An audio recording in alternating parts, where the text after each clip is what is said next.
We are tan, rested and ready. F1 Brake Check has returned from our summer break after only 1 week, unlike those lazy F1 teams. All joking aside, we have a great episode for you today. We'll have an all-new biography about one of the true greats of F1 and one of my favorites. We'll talk scrutinering in our tech corner. Corey will once again scramble my brain with our Stump the Pundit section. And we'll talk the latest news, rumors, and more on this week's edition. So grab a cold one, a plate of barbecue, slather on the suntan oil, and get ready. F1 Brake Check Summer Edition is coming in hot. Welcome. You are listening to F1 Brake Check, the epic podcast for all things Formula One, where we discuss technology, history, news, and perspective. With your hosts, Scott Vick and Corey Broom.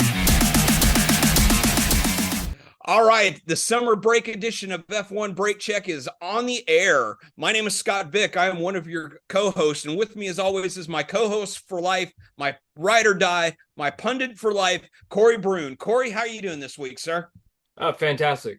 I'm actually down in Florida for a couple weeks, and it is not only hot, but it's also humid. Oh, yeah. Yeah, it's been a great week though. We went up to Disney, which I think everybody that visits Florida, I think it's mandatory somewhere in the law, I think. I think so.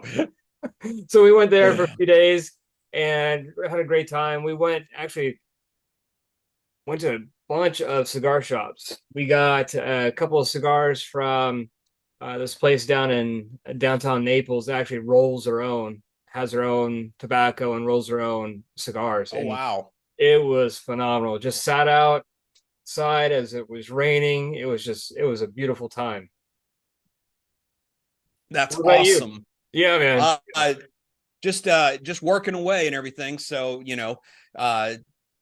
didn't get to have as much fun as apparently as you did. So, but otherwise, it's been good. It was nice to get a week break in there. It's like I joked during the intro about the F1 teams being lazy, but it's like we're just sitting here talking about all of their exploits. They're actually out there doing it. This 3 weeks that the teams get is a well-deserved break. No doubt about it. Yeah. Absolutely. All right. So as we are wont to do on non-race weekends, we usually take and do a biography of one of the F1 greats, and this week is no exception. So we're going to jump right into it. Climbing into the cockpit, he thought about the early flight he had booked. His new car, although revolutionary, had proven to be extremely fragile and had only completed a handful of laps in preseason testing, and he fully expected the car to fail early in the race. His teammate had managed to qualify third on the grid, but due to limited running, he had only managed sixth. After 61 laps, his Ferrari, with its revolutionary semi-automatic gearbox, crossed the finish line first, ahead of the McLaren of Alain Prost and the March of Mauricio Gugelmin. This performance immediately endeared him to the passionate Italian fans, known as the Tifosi, who immediately dubbed him Il Leone, Italian for the Lion. Born on August 8th, 1953, in Upton-upon-Severn, Worcestershire, Nigel Ernest James Mansell rose from humble beginnings to become one of the sport's most celebrated and tenacious competitors. His career was marked by his perseverance and a never-quit spirit that endeared him to fans worldwide and garnered him with 31 Grand Prix victories and a World Championship title in 1992. Mansell's journey to Formula One was anything but conventional. Unlike many of his contemporaries, Mansell did not come from a wealthy background. His father, Eric, was an engineer, and his mother, Joyce, was a homemaker. Despite the financial constraints, Mansell was captivated by motorsport from a young age. His first taste of speed came from karting, where he quickly proved his mettle. In 1977, Mansell made a bold decision to bet on himself and sold almost everything he owned to fund his racing career.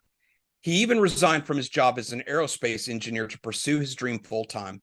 This commitment paid off when he secured a spot in the British Formula 4 Championship, where he won 33 of the 42 races he entered, an incredible achievement that caught the attention of the racing world.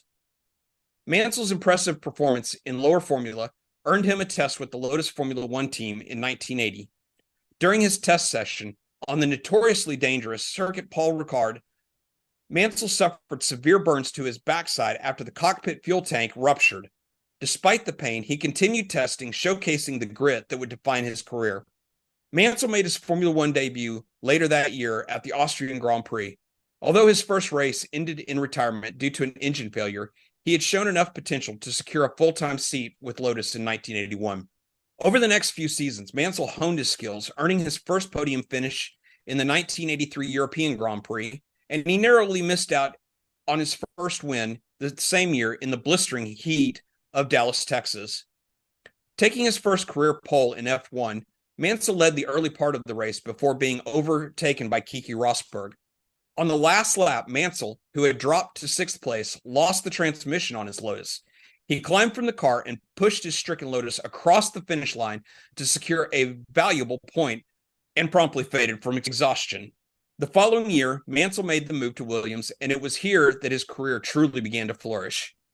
1985 saw him secure his first Formula One victory at the European Grand Prix at Brands Hatch, followed by another win in South Africa later that year. The 1986 season saw Mansell establish himself as a championship contender after winning 5 races during the season. It also proved to be one of the most dramatic conclusions in Formula One history. Mansell was leading the championship heading into the final race at Adelaide, Australia, but during the race, a tire exploded at over 180 miles per hour, forcing him to retire and dashing his title hopes. The image of Mansell's stricken car hobbling down the pit lane became one of the most enduring images of Formula One, symbolizing the heartbreak of a championship loss. He would eventually lose the championship to Alain Prost by a mere 2 points. Despite the setback, Mansell's determination never wavered. In 1987, he won 6 races and was again a title contender, but a back injury sustained in a crash at Suzuka ended his season prematurely. The 1988 season, though, proved to be a dismal failure after Williams lost the all-conquering Honda turbos to McLaren and had to resort to naturally aspirated Judd V8s. The cars proved to be terribly unreliable, and Mansell only managed to finish 2 races that season, but both were podium finishes. Mansell moved to Ferrari in 1989 and had the distinction of being the last driver personally selected by Enzo Ferrari before his death in August of 1988. Despite his unlikely win at the opening race in Brazil, the rest of 1988 proved to be very difficult as the Ferrari team struggled to make the fragile semi-automatic gearbox reliable. It also saw Mansell be disqualified from 2 events. One of the disqualifications also resulted in a race ban when he reversed his car in the pit lane at the Portuguese Grand Prix. However, despite all of the drama, Mansell still managed to finish 4th in the Drivers' Championship. 1990 proved to be much more difficult for Mansell, who retired from 7 of the races that season and saw his new teammate, reigning world champion Alain Prost, use his influence in the team to undermine Mansell at every turn when Mansell proved to be the superior driver. After such a tough year, Mansell announced his retirement from racing. However, that retirement was very short-lived. Frank Williams was able to talk Mansell out of his retirement plans, and Mansell returned to the vaunted Williams F1 team for the 1991 season. The return, however, was far from simple. Mansell was guaranteed number 1 driver status and was guaranteed support in a number of areas that would assist in giving Mansell that absolute best chance to win races and the championship. Mansell won 5 times in 1991 and finished 2nd in the Drivers' Championship, which would set the stage for the 1992 season. The 1992 season was the pinnacle of Mansell's career. Driving the dominant Williams FW14B, Mansell won 9 of the 16 races, setting a record for the most wins in a single season up to that point. His aggressive driving style and sheer determination captivated fans, and by the Hungarian Grand Prix, Mansell had secured the World Championship with 5 races to spare. His joy was palpable, as the long-awaited title was a culmination of years of hard work, near misses, and perseverance. After a dispute over his contract in 1993, Mansell announced that he would be leaving Formula One to race for the Newman-Haas team in IndyCar for the 1993 season. His 2 years in IndyCar would be a tale of 2 completely different years. 1993 saw Mansell win 5 races and secure the kart championship, making him the only driver to hold both major open-wheel championships at the same time. Mansell won on his debut at Surfers Paradise in Australia and became the first rookie to take pole position and win their first race in IndyCar history. He also came agonizingly close to winning the Indy 500 that year. After leading 34 laps, Mansell had a miscue on one of the final restarts that saw him finish in 3rd place at the Brickyard. 1994 proved to be a much more difficult year, with the 94 Ford Lola combo suffering from reliability issues and the 94 Penske being all dominating with its pioneering third suspension damper. It would, however, see Mansell return to Formula One for a couple of quote-unquote guest appearances for Williams, which resulted in him winning the season finale at Australia after Damon Hill and Mike Schumacher's famous collision. The 1995 season was to be Mansell's last in Formula One.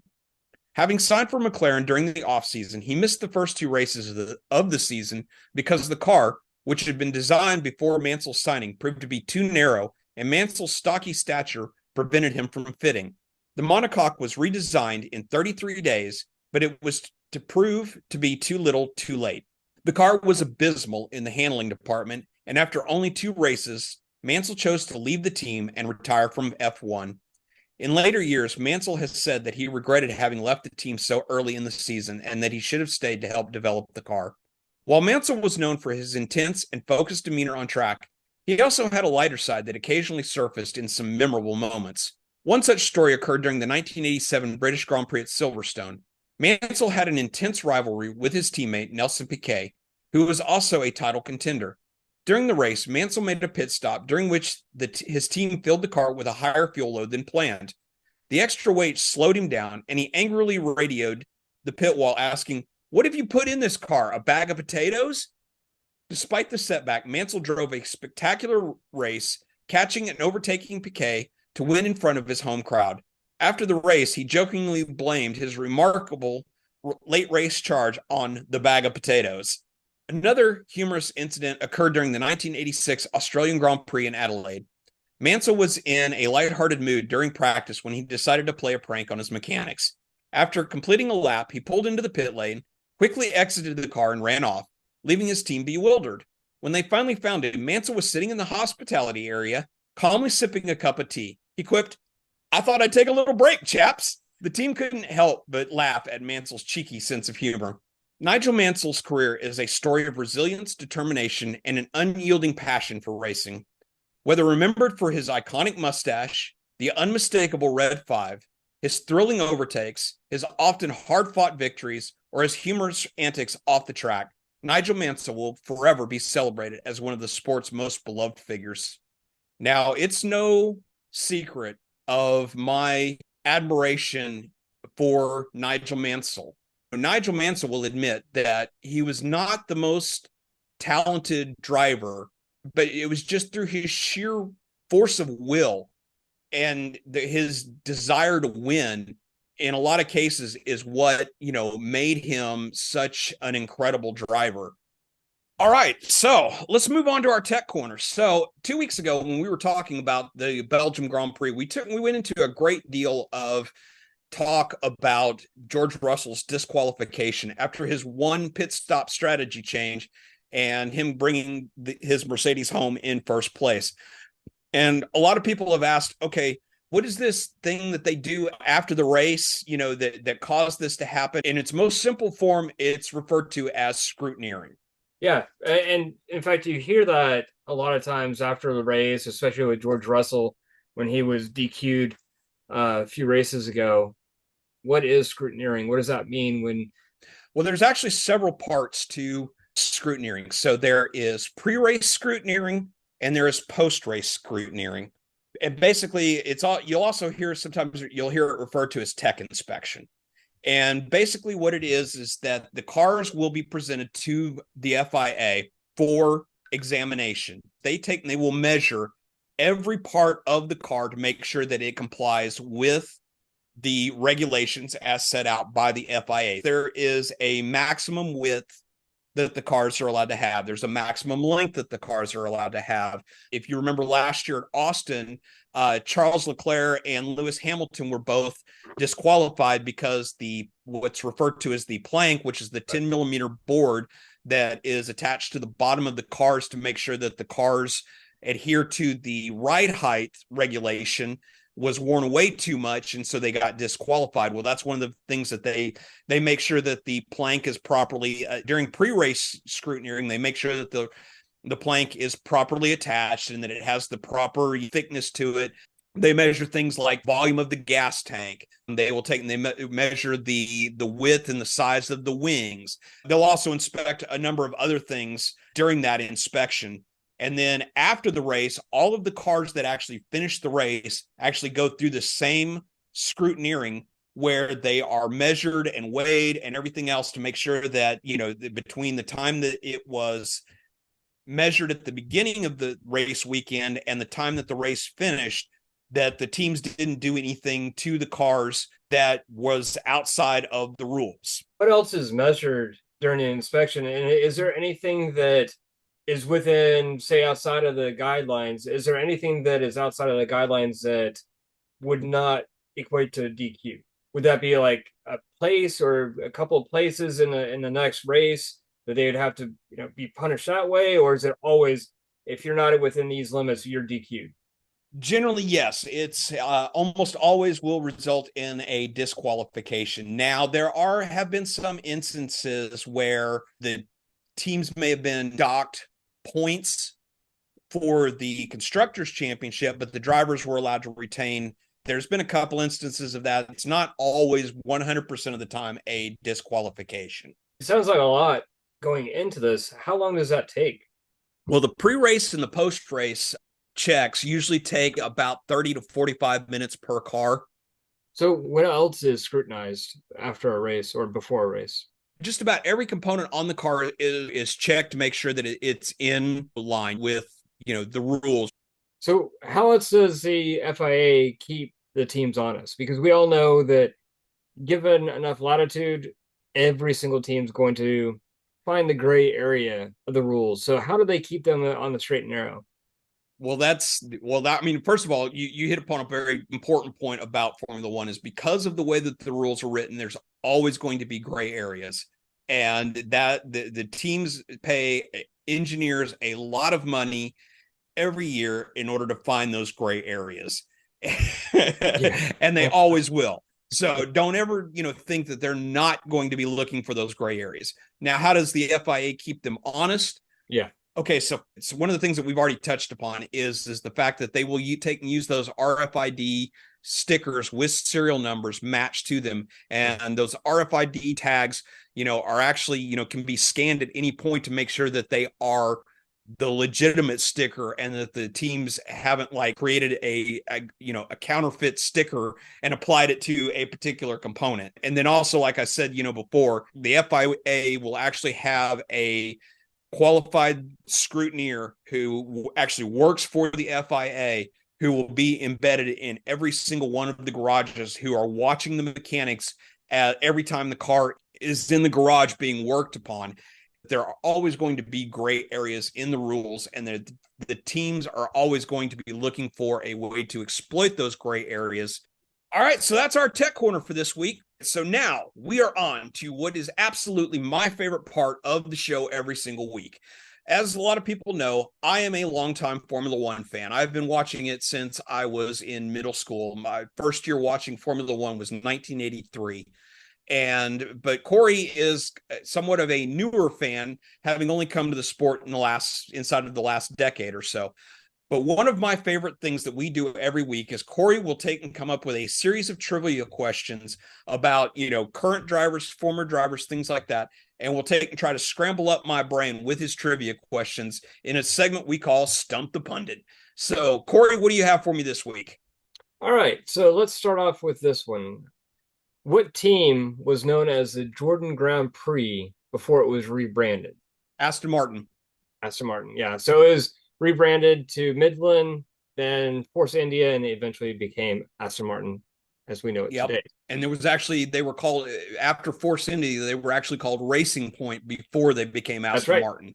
Yep. Yeah, that's when they were all pink. Yes. Well, this one's going back to Belgium Grand Prix. So what year was the first Grand Prix held at the Belgian track? I don't remember the exact year, but it was in the 20s sometime. I want to say it was, for some reason, I'm thinking either 23 or 28, somewhere in there. Very close, right there in the middle, 1925. Okay. Which driver has the most wins at the Grand Prix, at the Belgian Grand Prix? Oh. How many? I should know this one. I want to say it's Hamilton, but I don't think that's right. No, it's actually Schumacher with Okay. 6 wins. Okay. How many times has Spa Francorchamps been used for the Belgian Grand Prix? How many times is F1 racer? I want to say it's somewhere in the 50s because You're right. there was, huh? You're right. It is in the Okay. 50s. Okay. So I want to say 50. I'm going to go, this is pure speculation, but I'm running through things because I'm going to say it's 56 or 57. 56. Okay. What you got? Yeah, 56 Yes. times. Yep. What major incident happened during the 2012 Belgian Grand Prix involving several top drivers? We talked about that in the history section when we were talking about the Belgium Grand Prix a couple of weeks ago, and that would have been 2012. 2012, right? Yeah. Is that the answer you were looking for, or were you looking for who- something more specific? Well, who was involved with it? Oh, 2012. It was most of the top drivers, most of the front running drivers. So I want to say Coulthard, Schumacher. Let's see, Hill had already retired by that point. I want to say Hamilton, Alonso. Am I getting close? Yeah, those two. And then who was it triggered by? Who caused? I think wasn't that the one that it was Mark Webber, I think, was the one who triggered the whole thing, if I remember correctly. Romain Grosjean. Okay. Last one. Which driver had a tremendous accident in 1999, yet his teammate went on to actually win the race? 1999, that would have been Jacques Villeneuve, had a just horrendous accident and just walked away from it. That happened during qualifying in 99 with Jacques. What happened during the race in 99? Same, but actually during the Grand Prix. That was 99. Wasn't that the year that Schumacher collided with Coulthard when Coulthard had slowed down to try to let Schumacher pass and ended up knocking Schumacher out, and Barrichello, his teammate, was the one who won, right? Actually, it was Coulthard. He crashed right on that one, but it was Mika Häkkinen that won the race. That's right. I'm thinking of a couple years later. I think it was 2002 was when Coulthard, because at that point Coulthard was still at McLaren. Okay, never mind. Okay, I got my years mixed up. All good. All right, yeah, and that's it for Stump the Pundit. Let's move on to a couple of news and rumors that have come out over the last couple weeks. So the first one, did you see the rumor about Adrian Newey? I have not. No, I was reading the show notes. I have not seen that rumor. Okay. So earlier this season, when it was announced that Newey would be leaving Red Bull at the end of the season or in the first quarter of next season in 2025, there was a lot of speculation about where he was going. A lot of people said that he was going to be joining Lewis Hamilton at Ferrari. There was a lot of people that speculated he might be going back to Williams. I speculated that Lawrence Stroll at Aston Martin had backed up the truck and basically told Newey, whatever you want. Well, apparently the latest rumor is that it is signed, sealed, and delivered that Newey, depending upon which source you hear it from, Newey has signed a 3 or 4 year contract with Aston Martin to be the head of to be lead aerodynamicist and engineer for Aston Martin, for which he will be paid the handsome sum of $100 million. Apparently, it's more than double his current salary at Red Bull. So on to Mick Schumacher. All right, then. So have you seen that? The news about Mick? No. I've heard rumors. But I've heard 2 different rumors. So let's see which one of the rumors is the one that you've heard. So the first rumor that I've heard was after Toto made some very scathing remarks about Gunther Steiner and about the way that Mick was treated at Haas. Toto basically said that if Michael had been around, Mick would not have gotten the shaft like he did at Haas. No, absolutely not. And there's a lot of people that are speculating that because Mick has been the test and reserve driver for Mercedes for the last 2 seasons, that the better option over promoting Antonelli to the major team right away, that it would be a much better fit for them to go ahead and promote Mick to becoming the full-time second driver behind George Russell. That would be an interesting play, because putting Antonelli in, even as talented as he is, putting him in a position where he is scrutinized, almost every breath that you take is scrutinized by the media. You have fans scrutinizing you. You have you all over Twitter, and you can't get away from it being an F1 driver. I really think that would be unfair. Again, talent aside, just being a person, a human being, being put into that type of place with everybody, the media coming after you, I just don't think that's fair. Whereas Mick has had a taste of that. So I think that would be really interesting. Plus, with how much better George has been racing lately, I think that would be fantastic, because now George, I think, is actually ready to become that number one. And you have Mick slotting up right beside him and as a number 2 slot. I think that's great. I would really hope that rumor is true. Toto thinks very highly of Mick as well, and has for a very long time. And in fact, he even made the comment, if he had his way, Mick would be on the grid. He thought that it was quite the travesty that Mick no longer had a ride. And that was part of the reason why Toto made sure that he was named the reserve driver for Mercedes.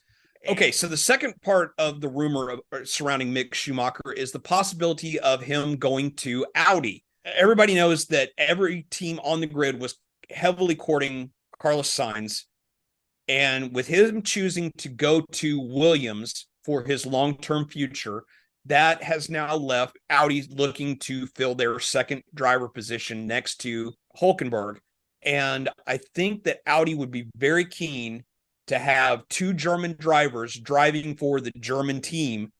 And because Mick has such strong ties to Ferrari, who will be the power unit supplier for 2025 before Audi takes over in 2026 as the power unit supplier, and with Binotto, who Mick had very, very strong connections with, now becoming the head at Audi, makes it very, very interesting, because it was only once Binotto was released at Ferrari and Vassar came in that Vassar released Mick Schumacher from the Ferrari Academy, thus led on to a bunch of the other things that led him to becoming a Mercedes driver.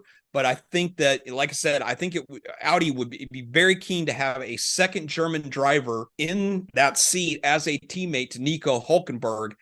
All right, so one last thing that I wanted to take and cover that I thought was kind of, it's really not in the grand scheme of things, it's really not that groundbreaking, but I do think that it's kind of interesting that we were talking just a little bit ago about, when we were talking about the scrutinering and everything, that right now BBS is the sole provider of wheels for Formula One. Well, one of the new rule changes that was just announced in the last couple of days is that starting in 2026, the teams can go back to using a wheel supplier of their choice. So they don't have to just use the BBS wheels, and that they'll now be able to go back and using their own bespoke wheels for 2026 and beyond. All right. Anything else? I think we're good. Okay. All right. So let's take and call it a day. So the first of our quote unquote summer break editions is in the can. Join us next week as we cover the latest news and rumors, and we'll get you ready for our return to racing. Until next week, he's Corey. I'm Scott. We are the pundits of F1 Brake Check. Let's go! Thank you for listening to F1 Brake Check. If you have enjoyed what you heard, don't miss a single episode by hitting that subscribe button in your favorite podcatcher, or you can watch the video version on YouTube. Help us grow by sharing us with your friends and fellow F1 fans. You can contact us on Facebook, Instagram, Threads, TikTok and X at F1 Brake Check. Our website is f1brakecheck.com, where you will find links to all our content. We value your passion and your feedback, so please take a moment to review our podcast. Your reviews help us grow and improve, and it means the world to us. Share your thoughts, rate us, and let us know how we can make the show experience even better. F1 Brake Check is a production of Brake Check Media. For your hosts Scott Vick and Corey Broom, until next time, keep yourself inside track limits, and try not to pitch it in the kitty litter.